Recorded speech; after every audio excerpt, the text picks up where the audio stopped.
Hi everyone, so I had this lovely glass jug from IKEA and it cracked in the dishwasher, so I'm going to upcycle it into a little planter. So I'm starting out by sealing the cracks with some hot glue, being careful not to crack it further, and then I'm going to glue on some spirals out of this kind of jute hemp rope that I got from Daisho.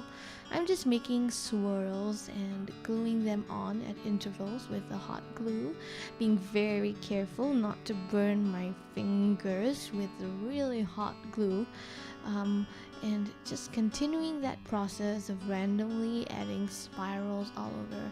This project is really simple, even for someone like me who's like not so good at decorating. I found it quite easy. So I'm adding in this piece of like crocheted jute rope, and let me tell you, it was really rough on the fingers to crochet this, but I think it makes a really nice visual piece with with the rest of the swirls. I think it goes really well.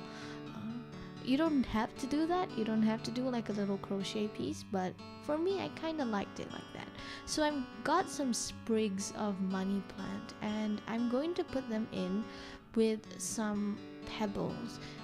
These didn't last very long because they were actually seeds and they got moldy, but you can just use ordinary marbles or pebbles or something dry and round to hold the plants up.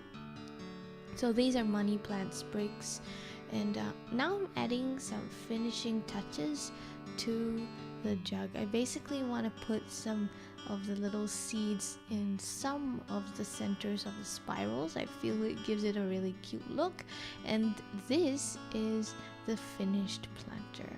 I'm quite happy with it, and it's going to go in the bathroom and just brighten up the place with some greens and some natural looking decor. So if you liked this video, don't forget to like, subscribe, and stay tuned for more. Bye!